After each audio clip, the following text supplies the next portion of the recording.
Hey, this is Rookie from Mandala Studios. Welcome to the workshop. In today's video, we're doing part 2 of our making werewolf claws finishing.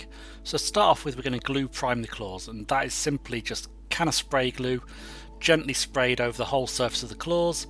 Then once they're all done, you waft over a heat gun to burn off any loose bits, and now they're ready for latexing. And for latexing, we're just grabbing a normal spray gun of latex. That's a 1.8mm spray gun with some slightly thickened latex. I'm using a grey-black colour at the minute because it's what happened to be in the gun for the last thing I was painting, because this base layer really doesn't matter with the colour. It will have a slight effect on the overall tone, but not so much you'd notice. And we just do it again. Next layer, we're using a brown colour this time, it's much closer to the colour we're actually aiming for. We're going to do maybe 3 or 4 layers of latex overall. It's just a case of going back and forth, waiting for them to dry, doing them again.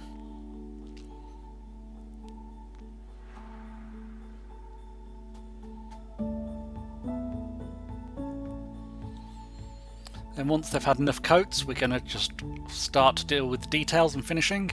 So we mix up some packs, which is some synthetic adhesive and some acrylic, and we're just going to brush buff titanium onto the nail parts of the claws, give them some highlight at the end, make it look a bit more exciting.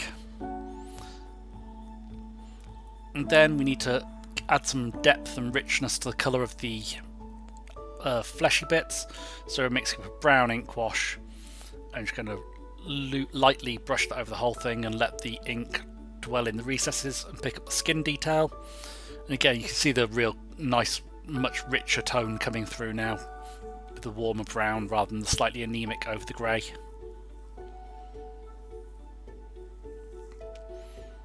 And this is just FW ink thinned down with some alcohol and applied with a mop brush. Then once that's all done and dry, we're going to move on to airbrushing.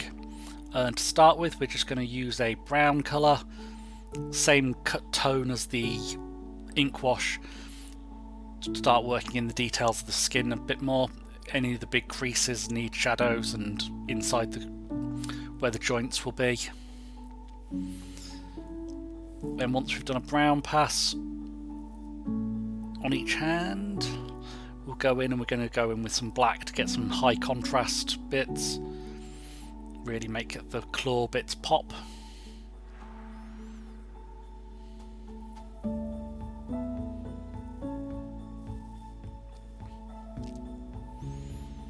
I brilliantly appear to be doing most of this just off the bottom of the camera shot. I'll try and improve next time.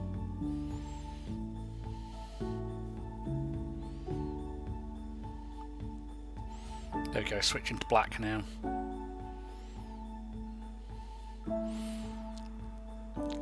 And see, we're just adding it around the bed of the nails, trying to get some high contrast areas so it picks up when it's being used in a fight.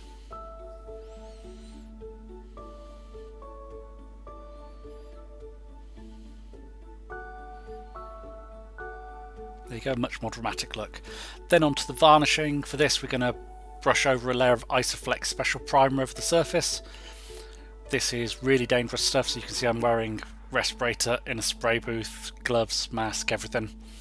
But it's just a simple process of brushing on a layer and then catching any drips that occur while it's drying. And this is always done last thing in the workshop because it's really, really poisonous. We don't want to kill anyone else.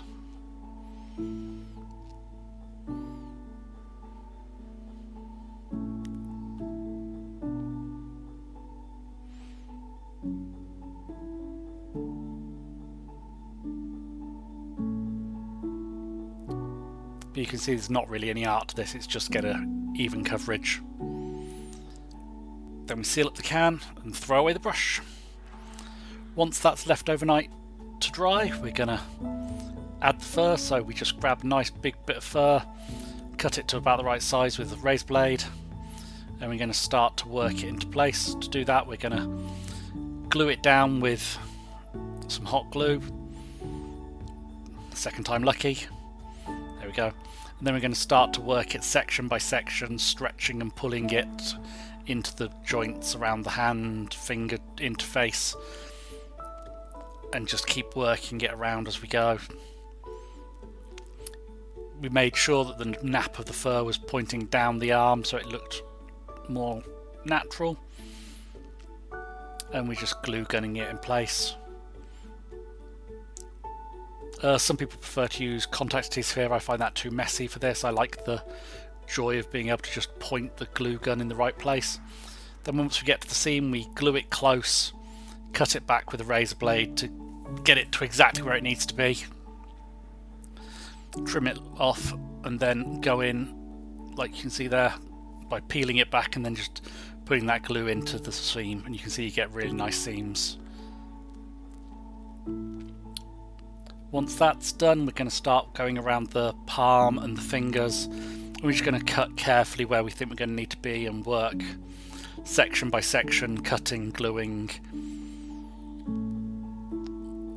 so that everything all sits in neatly in the right place. And this process just repeats around all the fingers.